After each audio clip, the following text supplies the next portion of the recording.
누가복음 21장 11절과 마태복음 24장 37절로 42절 말씀을 본문으로 해서 마지막 때의 징조를 보고 깨어있으라, 이와 같은 제목으로 오늘 나누겠습니다. 다 같이 한번 따라 하시겠습니다. 마지막 때의 징조를 보고 깨어있으라. 이 시대를 사람들이 말세다 그래요. 말세야 말세. 여러분 이런 말을 많이 들으셨을 거예요. 국어사전을 찾아봤어요. 말세를 국어사전에서 뭐라고 그러나 그랬더니 도덕, 풍속, 정치 등 모든 사회 질서와 정신이 매우 타락하고 쇠퇴하여 끝판에 이른 세상, 이렇게 국어사전에 적혀 있어요. 이 세상이 너무 타락해서 끝판에 이른 것이 말세라는 거예요. 국어사전에. 불신자들도 말세야 말세 그런 말 많이 하잖아요. 이 세상이 끝판에 이르렀다는 거예요. 그런데 그 말세 중에서도 지금은 말세지말입니다. 말세지말은 뭐예요? 역사적으로도 말세의 끝에 와 있다는 거예요. 말세가 왔다는 것을 우리는 어떻게 알 수 있느냐는 거예요. 오늘 그것에 대해서 함께 나누겠습니다. 첫 번째,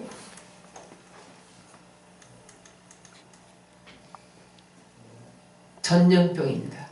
오늘 본문 우리가 함께 읽은 누가복음 21장 11절을 다시 읽겠습니다. 시작! 곳곳에 큰 지진과 기근과 전염병이 있겠고 또 무서운 일과 하늘로부터 큰 징조들이 있으리라.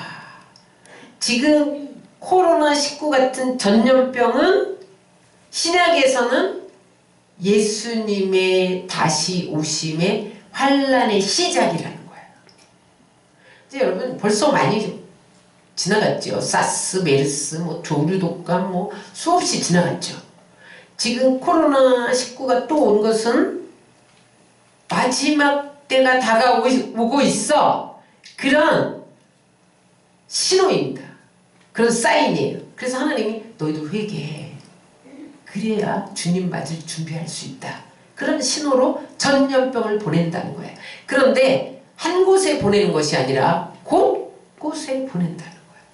여러분 지금 코로나19가 중국에서 출발했지만 한국으로, 북한으로, 미국으로, 이탈리아로 온 세계에 퍼져가고 있는 곳곳에 지진과 기근과 전염병이 있을 때에 환란이 시작된 것을 너희가 알고 깨어서 기도해라. 그런 하나님의 사인인 것을 믿으시기로 6장 7절 8절을 읽겠습니다. 시작! 넷째 인을 떼실 때에 청황색 말이 나오는데 그 탄자의 이름은 사망이니 음부가 그 뒤를 따르더라. 그들이 이 땅 4분의 1의 권세를 얻어 검과 흉령과 사망과 땅의 짐승들로서 죽이더라. 여기 청황색은 창백한 색이에요. 죽은 시체의 색을 말한다. 죽어서 푸딩딩한 시체를 말하는데 그때에 넷째 인을 뗄 때 청황색 말이 죽음의 사자가 온다는 거예요. 사망이 그 이름이 사망. 죽음의 사자가 오는데 이 땅의 4분의 1을 죽일 권세를 들고 온다는 거예요. 마지막 때. 근데 흉년과 기근이죠. 사망과 땅의 짐승. 근데 여기 사망을 제가 원문으로 보니까 이게 전염병이에요. 그래서 원문 성경에 보니까 다 같이 읽겠습니다. 그것은 곧 칼과 기근과 전염병. 여기 보면 검은 뭐예요? 전쟁이에요. 흉년은 기근이에요. 사망은 전염병이에요. 원문에. 그래서 땅의 짐승들로서 4분의 1은 땅의 주민들을 죽일 수 있는 권한이었다. 계시록에 그렇게 나와요. 땅의 4분의 1이 죽는다. 그것은 전 세계적으로 발생한다는 거예요. 여러분 지금 전염병이 전 세계로 번지고 있어요. 팬데믹 현상이다. 그렇게 말하잖아요. 전 세계로 변하고 있어요. 번지고 있어요. 그런데 4분의 1이면 25%가 사망률인데 지금 세계 인구가 77억 명인데 19억 명이 죽을 수 있다는 거야. 계시록의 4분의 1 고난을 가진 전염병이 돈다면. 과거의 전염병은 한 모퉁이, 지구의 한 모퉁이에서 왔다가 사라졌어요. 근데 지금 뭐 비행기, 뭐 교통수단이 너무 발달했잖아요. 그리고 이동의 발달이 너무 신속해졌어요. 그래서 이 전염병이 비행기 타고 날아다녀요. 그러니 뭐 어디든지 가는 거야. 이게 마지막 때를 분별하는 지표입니다.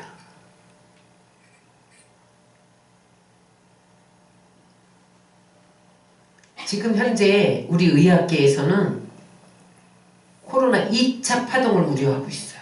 지금 1차가 왔잖아요. 이거는 치사율이 적다는 거예요. 감염률도 빠르지 않다는 거예요.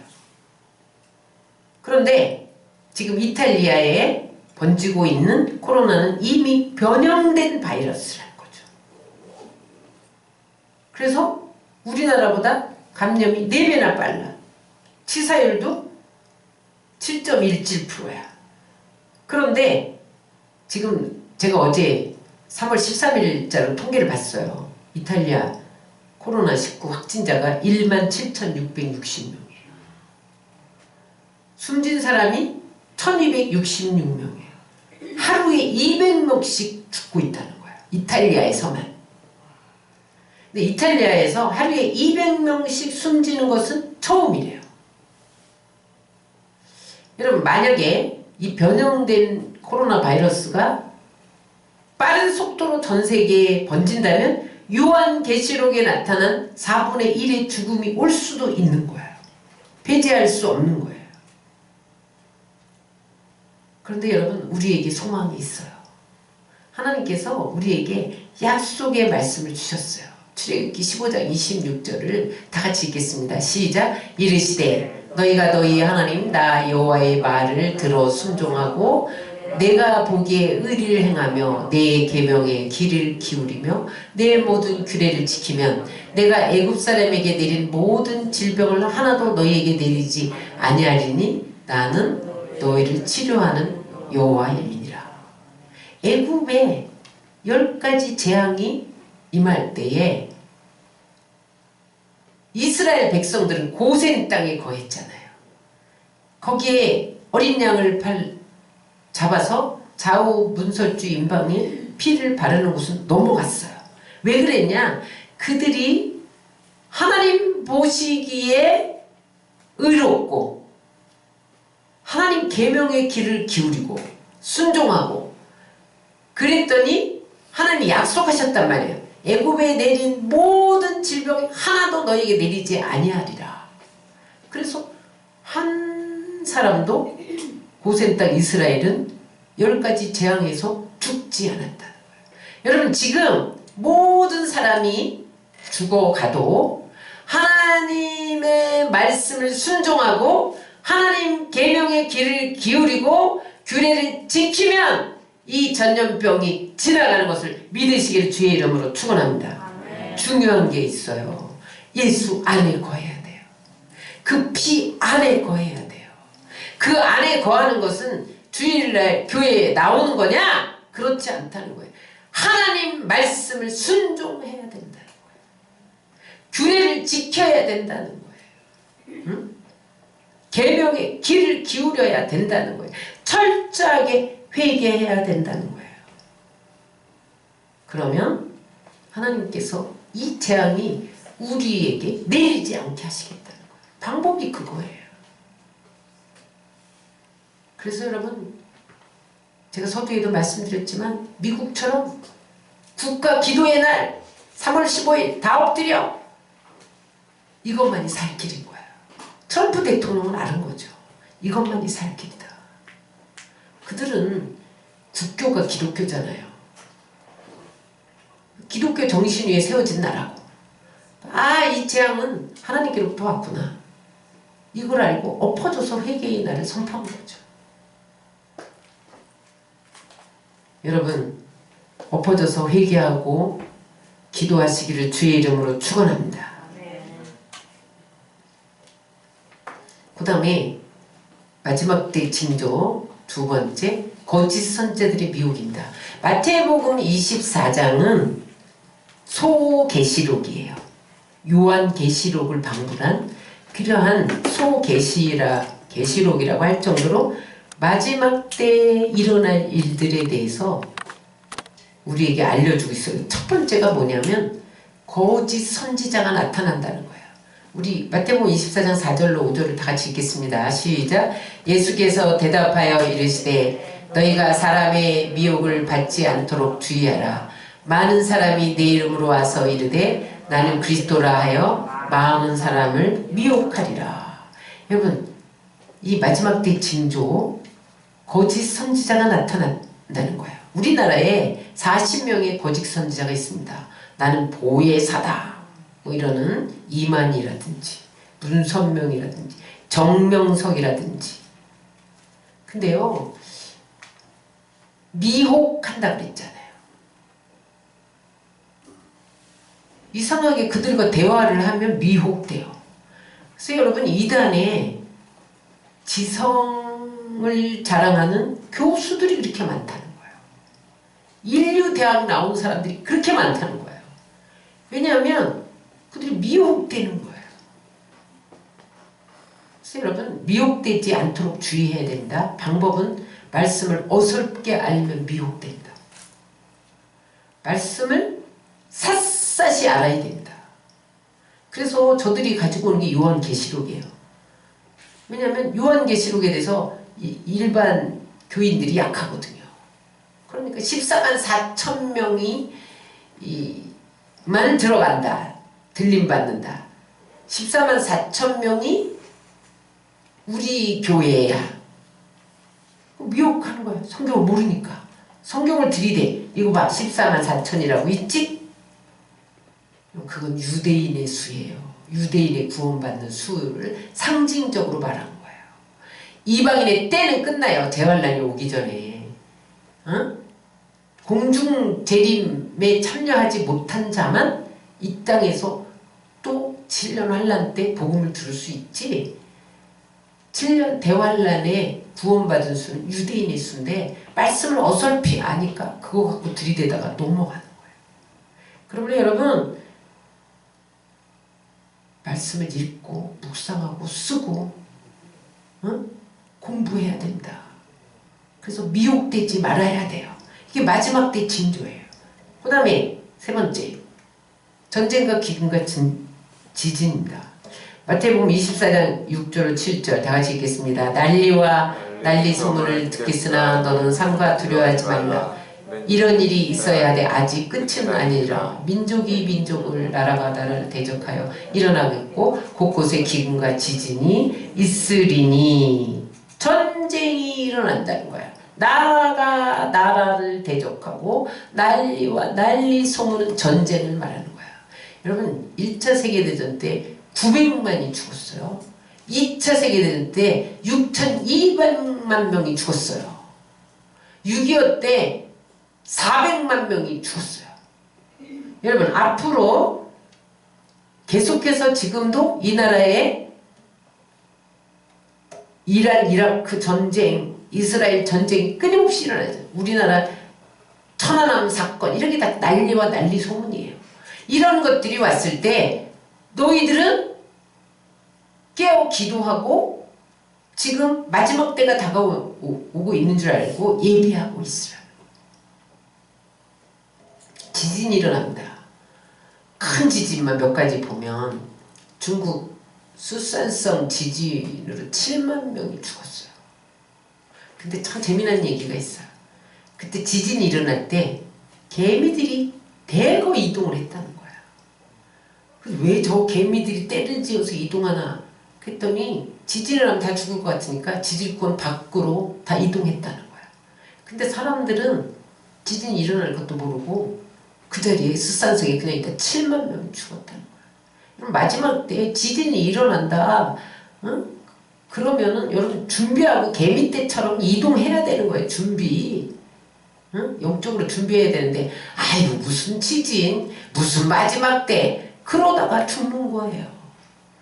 지진이 일어납니다. 미얀마에 사이클론으로 해서 10만 명이 사망했죠. 인도네시아에 그 뭐랄까 해일 같은 쓰나미 때문에 32만 명이 사망했죠. 칠레의 IT 지진 때문에 30만 명이 사망한 거 우리가 알잖아요. 일본은 매일 지진이야. 빈번히. 헤아릴 수 없이 수많은 사람이 죽어가요. 우리나라는 지진으로 죽은 사람은 없지만 여러분 우리나라도 70년 이래 끊임없이 지진이 일어나고 있어요. 지난번에 한번 뭐가 휘청하더라고요. 집에 있는데 그 다음에 방송에서 지진이 일어났대. 우리나라도 지진이 일어나. 이게 우리나라는 지질권에 해당되지 않는데 지진이 빈번히 일어나는 거예요. 이게 마지막 때를 경고하는 거죠. 마지막이 오고 있다. 그 다음에 기근. 지금 세계적으로 자원이 고갈됩니다. 석유 자원의 공급이 수요를 채우지 못해서 석유값이 폭등하고 곡물 가격이 폭등하고 곡물이 모자라는 거예요. 여러분 지금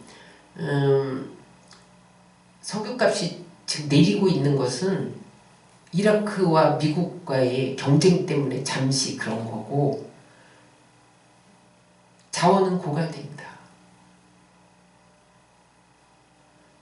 여러분 앞으로 이 세계가 경제가 좋아질까요? 나빠질까요?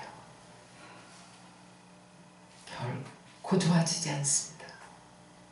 왜냐하면 그 성경에 예언도 있어요. 기근이 오는 것은 마지막 때의 징조다. 경제는 더 나빠진다. 그러면 나중에 적그리스도가 뭘 들고 나오는지 아세요? 경제를 들고 옵니다. 너희들 너무 가난하지? 내가 살려줄게. 경제 대통령. 그게 적그리스도예요. 기근이 옵니다. 점점 경제는 나빠집니다. 잠시 반짝 굴곡은 있을 거예요. 그러나 마지막 때가 가까워올수록 기근이 심해진다라고 성경이 예언하고 있기 때문에 우리는 징조를 보고 준비해야 됩니다. 그 다음에 기상이변입니다. 여러분 지금 세계 기상이변으로 해서 가뭄, 홍수, 냉해, 폭설, 한여름에도 폭설이 내리잖아요. 봄과 가을이 실종돼 버렸어요. 여러분 봄이 반짝 한 달도 안 돼. 가을도 가을 그러다 보면 겨울이 와요. 기상이변이에요. 온난화로 인해서 어떻게 돼요? 빙하가 녹아요. 응? 그래서 해양 도시들이 물에 잠길 가능성이 있다는 거예요. 우리나라도 뭐 겨울에 뭐 개나리가 또 핀 적도 있어. 이 기상이변은 마지막 때의 징조예요. 왜 이런 것들이 생기냐? 세상 것들은 헛되다. 다 한순간에 지는다. 하나님만 영원하다. 너희들이 아무리 과학을 발달시키고 의학을 개발해도 코로나 바이러스 앞에서 다 죽어가고 있으면서 인간의 한계야. 나를 의지해. 하나님의 사인입니다. 그런데 이런 것들이 있을 때 끝은 아니고 재난의 시작이라는 거예요. 마태복음 24장 8절은 이 모든 것은 재난의 시작이니라. 재림의 진통이에요. 지금 여러분 이런 것 같아요. 여러분 엄마들이 아기를 낳을 때 산통이 오잖아요. 그래서 맨 처음에는 간헐적으로 주기적으로 오다가 해산이 가까울수록 산통이 심해지는 것처럼 예수님의 재림을 앞두고는 이런 기근과 지진과 전쟁과 전염병과 기상이온 이런 것들이 횟수가 빈번해진다는 거예요. 강도가 높아진다는 거예요. 응? 백신을 개발해갖고 치료를 하려고 했더니 슈퍼박테리아가 생겨서 변형된 박테리아가 또 제2의 2차 전염병을 일으킨다는 거예요. 마지막 때가 될수록 그럼 전쟁도 더 심해져서 이제 제3차 세계대전이 일어납니다. 그게 대환란의 시작입니다. 수십억이 죽어가죠.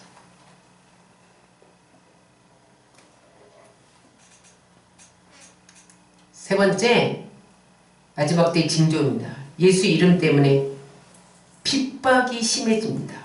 24장 9절입니다. 시작. 그때 사람들이 너희를 환란에 넘겨주겠으며 너희를 죽이리니 너희가 내 이름 때문에 모든 민족에게 미움을 받으리라. 이것은 초대 교회 때부터 12제자부터 핍박을 받았죠. 초대교회가 다 터지고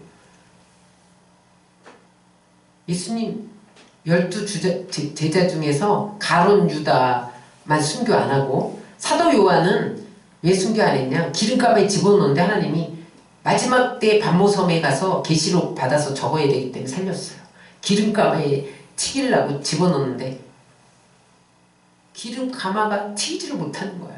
그러니까 너무 무서워갖고 반모섬으로 기양 보냈잖아요. 거기서 하나님이 하늘을 열고 마지막 때 있을 계시를 적게 합니다. 그게 요한 계시록이잖아요.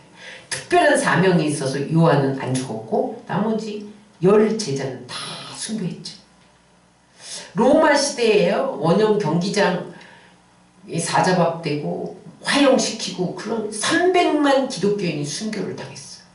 예수 믿는 것 때문에. 우리나라도 여러분 일제 치하에서 북한 공산당들에 의해서 수많은 사람들이 순교의 피가 흘렀죠. 이것이 마지막 때의 징조입니다. 그 다음에 네 번째, 사랑이 식어집니다. 마태복음 24장 10절로 12절 시작. 그때 많은 사람이 실족하게 되어 서로 잡아주고 서로 미워하겠으며 거짓 선지자가 많이 일어나 많은 사람을 미혹하겠으며 불법이 성함으로 많은 사람의 사랑이 식어집니다. 마지막 때는 많은 사람이 실족된다는 거예요. 하나님을 떠나요. 믿었다가 떠나요. 그리고 서로 잡아주고 미워해.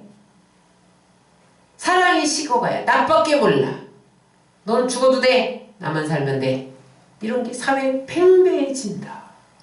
돈을 사랑하고 쾌락을 사랑하고 어머니를 아들이 죽여요. 실제 신문기사에 나오잖아요. 게임하는데 못하게 한다고 어머니를 죽이고 어머니가 말 안 듣는다고 문 쾅 닫고 나가니까 어머니를 죽이고 이런 기사를 우리가 수없이 대하잖아요. 부부간에도 사랑이 식어져요. 그래서 여러분 우리나라에 하루에 341쌍이 이혼을 한대요. 응? 결혼하는 수보다 이혼하는 수가 더 많아요. 자식을 버려요. 부모를 고려장지내요. 부모를 버려요. 너무 사랑이 없으니까 하루에 우리나라의 자살률이 41명씩 자살을 한다는 거예요. 하루에. 예수님 믿는다고 가족이 가족을 죽여요. 무정한 거죠. 사랑이 식어가는 시대에 우리가 살고 있습니다.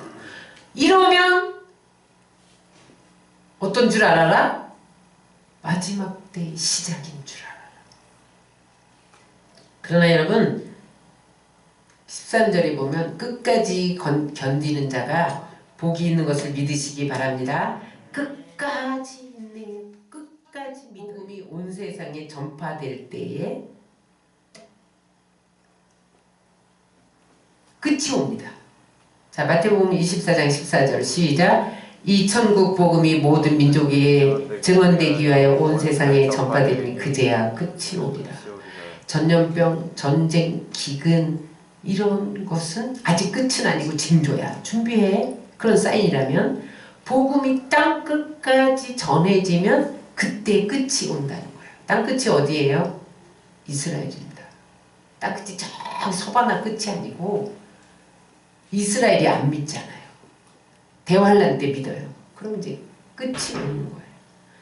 여러분 지금 내 가족 친지들 중에 복음을 듣지 않고 믿지 않는 자가 많아요. 그들에게 부지런히 때를 얻든지 뭐든지 전해야 돼요. 마지막으로 여러분 이 시대가 노아의 때와 같이 될 때에 이게 마지막 때의 징조라는 거예요. 우리 마태복음 24장 37절 39절 읽겠습니다. 노아의 때와 같이 인자의 마음도 그러하리라. 홍수전에 노아가 방주에 들어가던 날까지 사람들이 먹고 마시고 장가들고 시집가고 있으면서 홍수가 나서 그들을 다 멸하기까지 깨닫지 못하였으니 인자의 임함도 이와 같으리라. 이게 무슨 말이냐면 재림 때가 노아의 때랑 똑같다는 거예요. 유사하다는 거예요. 하나님이 노아에게 야 물로 심판할 거다. 방주를 지어. 그래서 노아가 그 말씀에 순종해서 120년 동안 방주를 지으면서 이 방주로 들어와야만 물심판을 면한다 이렇게 외쳤는데 사람들이 노아가 이렇게 된 거 아니야? 한 번도 비가 내린 적이 없어요. 그때는 이슬이 올라가서 곡식을 젖어서 농사 지었거든요. 무슨 하늘이 뚫리고 물이 쏟아진단다. 노아가 이렇게 된 거 아니야? 비웃었다는 거예요. 여러분 소돔과 고모라가 멸망당할 때에 롯이 이 도시가 불과 유황으로 심판받을 거다 사위들에게 말했어요. 빨리 빠져나가야 된다. 그랬더니 농담으로 여겼다는 거예요. 오늘날 전쟁과 기근과 코로나 바이러스 같은 전염병은 마지막 때의 징조야. 준비해야 돼. 회개하고 기도해야 돼. 그런데 농담으로 여기는 사람이 있다는 거예요. 노아 때와 똑같다는 거예요. 비웃는 사람들이 있다는 거예요. 바이러스는 백신이 치료하지 무슨 회개한다고 기도한다고 치료하냐. 교회에다 문 닫어. 이렇게 된다. 노아의 홍수 때와 똑같다는 거예요. 홍수가 내리기까지 사람들이 먹고 마시고 장가들고 시집가고 있다. 그 말이에요. 아니 먹고 마시고 시집가고 장가가지. 그게 아니라 무슨 말이냐면 음식에 탐욕스럽게 음식을 취하고 향락 문화에 집중했다는 거예요. 응?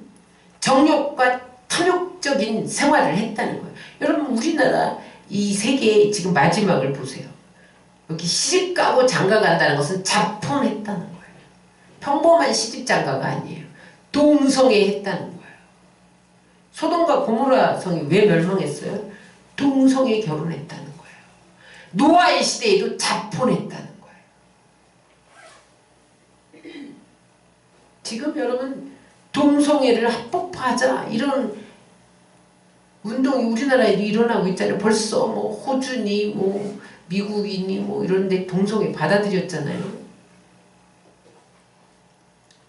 죄가 이렇게 세상에 가득한데 마지막 노아의 홍수 때처럼 죄가 관영했다고 그랬잖아요. 마지막 때도 죄가 이렇게 가득한데도 회개하지 않고 세상을 따라가면서 그대로 산다는 거예요. 노아의 때와 같다는 게. 그래서 누가복음 18장 8절에 보면 다 같이 읽겠습니다. 인자가 올 때 세상에서 믿음을 보겠느냐. 응? 무슨 말이에요? 실질적인 심판의 날이 와도 이게 심판인지도 알지도 못하고 스스로 그냥 멸망받고 만단 말이에요.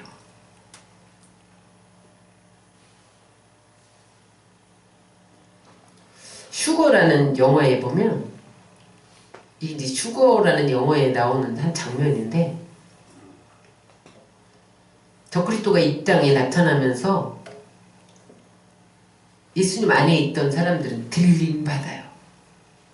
오늘 잠자고 있는데 내 몸이 붕 떠서 올라가는 거야. 비행기 조종을 하고 있는데 비행기사가 확 올라가는 거예요. 그러니까 저기 비행기들이 막 추락하잖아요. 막 추락하는 거예요. 자동차 기사가 자동차를 운전하고 있는데 자동차 기사가 올라가는 거예요.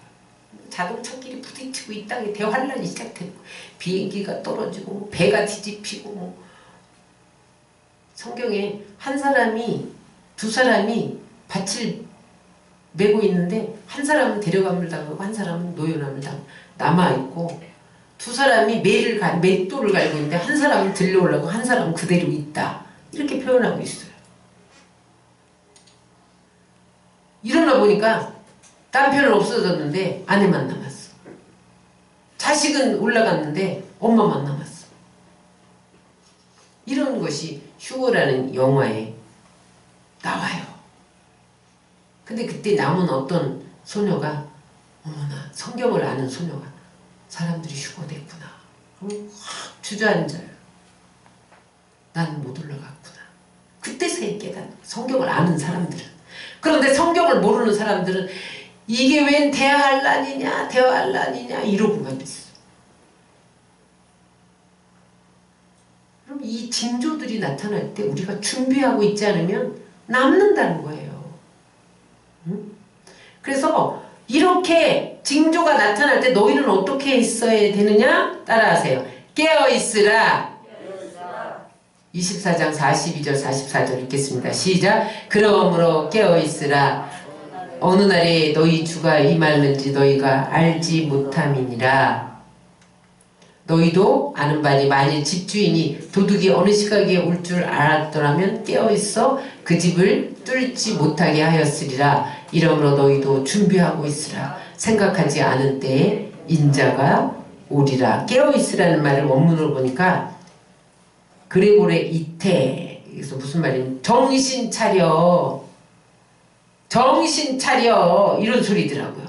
너 지금 정신 못 차리고 있어. 코로나 바이러스로 수많은 사람이 죽어가는데 주님 오신다는 사인인 거 정신 차려, 그런 소리예요. 깨어있다는 것은 낮잠 자지 마 이런 말이 아니고 영혼을 깨어있게 해라. 영혼이 살아서 하나님과 교통하게 해라. 그래야 나팔 소리 듣는다. 여러분 휴거할 때 예수님이 구름 위로 나타나거든요. 여러분 보세요. 자, 구름 위로 나타나시죠? 구름 타고 오세요. 그럼 구름 위에서 나팔 소리가 나요. 천사장들이 나팔을 부르면서 공중 재림을 알려요. 그런데 영적으로 하나님과 교제하는 사람만 그 나팔 소리를 듣고 몸이 변해서 올라간다는 거예요. 몸이 무거운 사람은 못 올라가요. 무거운 사람은 뭐예요? 세상 짐 지고 있는 사람은 못 올라가는 거예요. 자꾸 비우는 연습을 해야 돼요. 응? 근데 도둑과 같이 하면 안 돼요. 그날과 그 시는 아무것도 몰라요. 아무도 몰라요. 아버지만 아세요. 아들도 몰라요. 예수님도 몰라요. 왜 그랬을까요? 여러분 그날을 알려줘봐. 성실하게 살 사람 하나도 없어요. 매일 산에 올라가서 안 오시나 기다릴 거야. 끝까지 성실하게 살라고. 또 하나는 하나님이 못 좀 하셨어야지. 왜냐면 모든 사람이 땅끝까지 복음이 전해져야 그때 끝이 오리라. 한 사람이라도 구원하려고 하면 기다리시는 거예요. 계속. 또 연기. 오늘 가야지. 저것들 저 심판해야지. 이러다가도 또 한 사람 더 구원하자. 또 기다리시고. 또 인내하시고. 아직 못 정했어요. 그래서 아들도 몰라요. 그래서 여러분 맨날 몇 시에 온다 그러면 다 이단입니다. 100% 이단입니다. 하나님만 아는데 예수님도 모르는데.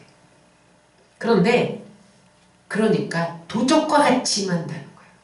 여러분 도둑놈이 여러분 도둑질할 때 나 간다. 그리고 간 도둑놈 아무도 없잖아요.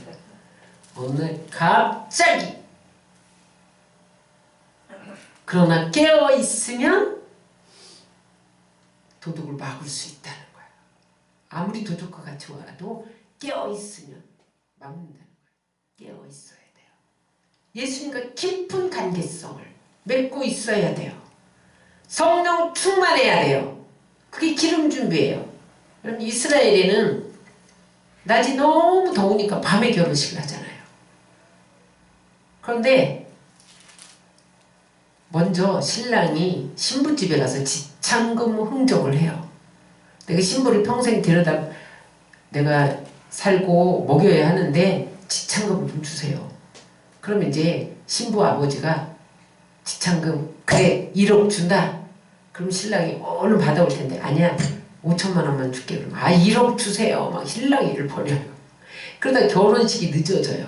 그럼 들러리가 있어요. 우리나라랑 비슷해요.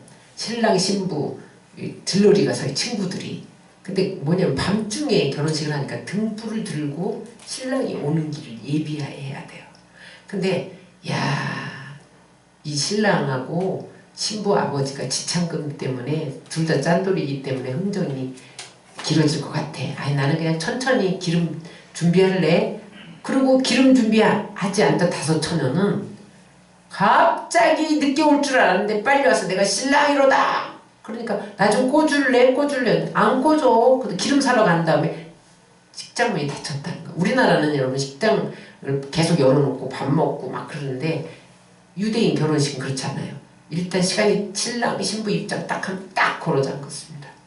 천국문이 닫힐 때가 있다는 거예요. 응? 늘 기름 준비해야만 천국 결혼식장에 들어갈 수 있다는 거예요. 신랑 예수님 신부된 우리가 결혼식하는 그 식장에 들어갈 수 있다는 거예요. 성령의 기름 준비 안 하면 못 들어갑니다. 그게 비유예요. 슬기로운 5처녀의 비유. 그래서 여러분 깨어있다는 것은 성령의 기름 준비해서 하나님과 동행하고 말씀에 순종하고 거룩한 삶을 살아야 되는 거예요. 규칙적으로 기도해야만 성령 충만해요. 예배로 기도로 기름 준비해야 된다. 말씀으로. 깨어있는 방법은 신부 단장하는 거예요. 세마포 옷을 준비해야 돼. 옳은 행실로. 모두가 타락하는 그 시대에 나는 성결한 거룩한 삶을 살아야 되는 거예요. 그런 자에게 예수님은 도둑처럼 오는 것이 아니라 손님으로 오실 줄 믿습니다. 깨어있어야 돼요. 2번째 어떻게 해야 되느냐. 마지막 때 이런 징조가 나타날 때 깨어있고 또 어떻게 해야 돼요? 따라하세요. 사명을 감당하라. 45절부터 47절입니다. 시작. 충성되고 지혜 있는 종이 되어 주인에게 그 집 사람을 맡아 때를 따라 양식을 나눠줄 자가 누구뇨. 주인이 올 때 그 종이 이렇게 하는 것을 보면 그 종이 복이 있으리로다. 내가 진실로 너희에게 이르노니 주인이 그 모든 소유를 그에게 맡기리니. 이게 무슨 말이냐. 깨어있는 삶이 구체적으로 어떤 삶이냐는 거예요. 사명을 감당하는 삶이라는 거예요. 여러분 이제 주님이 곧 오신대. 다 팔아갖고 산속이나 기도원으로 들어가자. 그게 준비하는 게 아니야.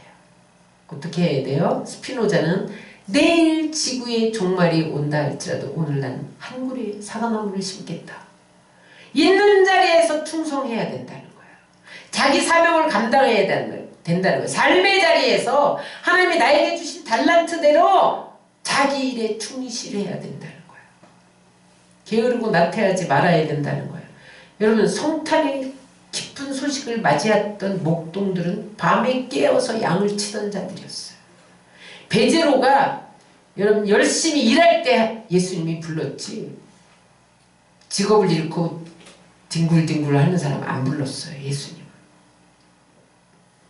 재림이 가까울수록 맡은 일에 충성해야 돼요. 마지막으로 어떻게 해야 되느냐 따라하세요. 폭력적이고 방탕한 삶을 그치라. 48절 다같이 읽겠습니다. 만일 그 악한 종이 마음에 생각하기를 주인이 더디 오리라 하여 동료를 때리며 수친구와 더불어 먹고 마시게 되면 생각하지 않은 날에 알지 못하는 시각에 그 종의 주인이 이르러 엄히 때리고 외식하는 자가 받는 벌에 처하리니 거기서 슬피 울며 이를 가리라. 이게 무슨 말이냐면 깨어있지 않고 동료들을 때리고 술 친구들과 먹고 마시는 자들은 7년 대환란에 넘겨준다는 거예요. 슬피 울며 이를 갈리라는 7년 대환란에 넘겨준다는 거예요. 무슨 말이냐면 폭력으로 동료를 괴롭히지 말라는 거예요. 이 시대는요 폭력이 난무한 시대예요. 강자가 약자를 폭력을 휘둘러요. 가진 자가 없는 자를 폭력을 휘둘러요. 그뿐만 아니에요. 학교 폭력. 여러분 우리 학교 다닐 때 이런 일이 있을 수가 있었어요. 학교 폭력, 가정 폭력, 국가 간의 폭력. 이게 마지막 때의 징조예요. 술에 취해서 흥청망청 그렇게 살지 말라는 거예요. 방탕하지 말아야 되는 거예요. 방탕이 뭐예요? 성적 타락하면 대환란에 넘겨준다는 거예요. 그래서 여러분 경건하게 살아야 돼요. 병든 자를 돌아보고 감옥에 갇힌 자를 돌아보고 그러지 않으면 바깥에 쫓겨나서 슬피 울며 이를 갈리라 대환란의 고통을 받게 하리라. 이 방탕함과 술 취함이 덫에 걸리는 거래요. 누가복음 21장 34절을 읽겠습니다. 시작. 너희는 스스로 조심하라. 그렇지 않으면 방탕함과 술 취함과 생활의 염려로 마음이 둔하여지고 뜻밖의 그날이 덫과 같이 너희에게 임하리라. 무슨 말이냐면 마지막 때 사탄이 덫을 놓는다는 거예요. 올무. 근데 그 어떤 사람에게 올무를 덫을 놓냐? 미끼가 있는 사람에게 놓는다는 거예요. 그 미끼가 방탕함과 술 취함과 생활의 염려예요. 여러분 방탕하지 마세요.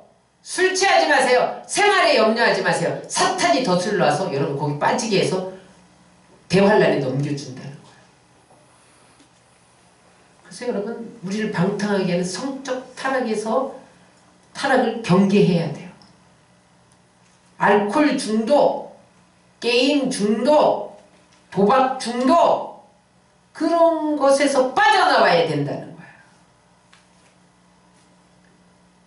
먹고 사는 생활 때문에 마음이 둔해지지 않도록 해야 된다는 거야. 그 먹고 마시는 것 때문에 매일 끓탕을 하고 어떻게 살까 그러다 보면 덫이 된다는 거예요. 그것이 마지막 날에 7년 대환란에 넘겨주는 덫이 되어서 이게 미끼가 돼서 사단이 덫에 치워 죽게 한다는 거예요. 여러분 이런 것들을 경계해야 됩니다. 그러면 어떻게 해야 되느냐? 따라하세요. 내가 속히 오리라 설렘으로 예수님의 재림을 기다려야 돼요. 내가 속히 오리라를 영어 성경으로 보니까 영화 개봉 박두 이럴 때 내가 속히 오리라 그런 속히더라고요. 여러분 영화 내가 너무너무 보고 싶은 영화가 있는데 우리나라는 개봉이 안 됐어. 근데 개봉 박두 이 소식이 있으면 얼마나 기뻐요. 예수님이 지금 개봉 박두 내가 곧 갈 거야. 그러면 기뻐서 기다려야 된다는 거야. 신랑이로다. 그런 소리를 듣는 기쁨으로 기다려야 된다는 거야. 결혼식 날을 기다리는 신부처럼 예수님의 재림을 기다려야 된다는 거야. 기다리시기 바랍니다. 우리에게는요 그날이 혼인잔치라니까요. 예수 안에 있는 사람에게는, 불신자에게는 심판의 날이에요. 그러면 기다려야죠. 설렘으로 기다려야죠. 말씀을 정리합니다. 여러분 지금 마지막 때의 징조가 다 나타났어요. 예수님만 오시면 돼요. 그럼 지금까지 징조를 살펴봤는데 전염병이요, 강도가 세지지요, 나라가 나라를 대적하고 난리 소문, 전쟁이 지구상에 끝이지 않지요, 기상이변으로 다 나타났잖아요. 모든 자원이 고갈되지, 경제는 추락하죠. 응? 사랑이 식어가고, 응? 자식이 아비를 죽이고 고리장 지내고 서로 등 돌리고 살고 죽이고 잡아 죽이고 다 나타났어요. 노아의 때와 똑같아요. 죄가 가득해요. 죄가 가득해서 하나님이 심판했다는 거예요. 롯의 때와 똑같아요. 음란한 시대예요. 동성애가 난무해요.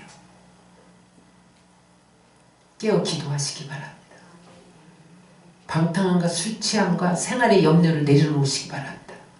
설레는 마음으로 주님을 기다려야 돼요. 말씀을 섣불리 알면 안 돼요. 말씀을 읽고 묵상하고 공부하고 연구하고 말씀대로 살아야 돼요. 세상 자랑하지 말고 오직 하나님께 경배하고 바른 믿음에 서서 끝까지 복음을 증거하며 이웃을 전도하며 그렇게 살다가 주님 공중 재림할 때 휴거되는 여러분들 다 되시기를 주의 이름으로 축원합니다.